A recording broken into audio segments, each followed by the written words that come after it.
club de golf Beaconsfield où se tenait la 85e édition de l'Omnium Printanier. On m'accompagne le champion amateur Alexis Gemme-Piachente. Félicitations. Merci beaucoup. On vient toujours de terminer le trou de prolongation. Malheureusement, ce ne sera pas le champion en titre, mais quand même un beau prix de consolation, le champion amateur. Oui, c'est certain. Présentement, écoute, ça fait 2-3 minutes qu'on est sorti du green. C'est certain que j'ai un petit goût amer, mais non, somme toute, c'est une belle journée. Je suis arrivé hier de la Floride, donc non, je suis satisfait de la manière que j'ai joué aujourd'hui. Évidemment, à chaque fois que j'embarque sur le terrain, c'est pour gagner, mais malheureusement, je n'ai pas été en mesure de compléter ça aujourd'hui. Parle-moi un peu du contexte, justement. Tu débarques à peine de l'avion de la Floride pour revenir ici et tu gagnes en plus le champion.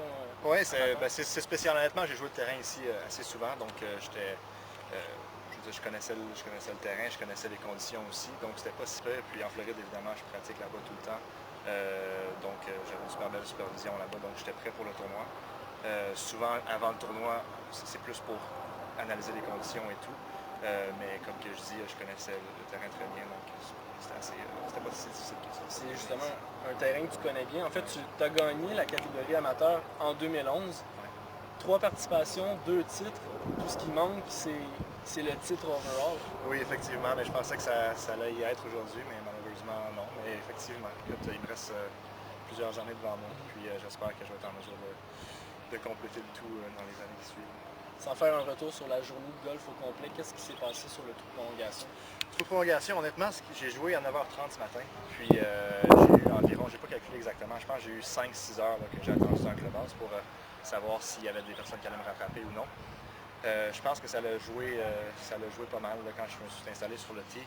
Le vent a complètement changé aussi quand j'ai joué le 18 ce matin. C'était le vent dans le dos, puis là on avait le vent dans le visage. Donc ça a été vraiment un facteur qui a été déterminant. Puis le fait que j'avais pas joué depuis un petit bout aussi. Je sais pas, écoute, j'ai pas joué évidemment de la manière que je l'ai voulu, mais... Un ensemble de facteurs vraiment. Oui, exactement. Donc, en somme toute, je suis satisfait. C'est sûr que je vais retourner chez nous, puis je vais essayer de me souvenir de ce que j'ai fait de bien, de moins bien. Puis, non, mais en général, je suis super. Qu'est-ce qui t'attend pour les prochaines semaines? Prochaine semaine?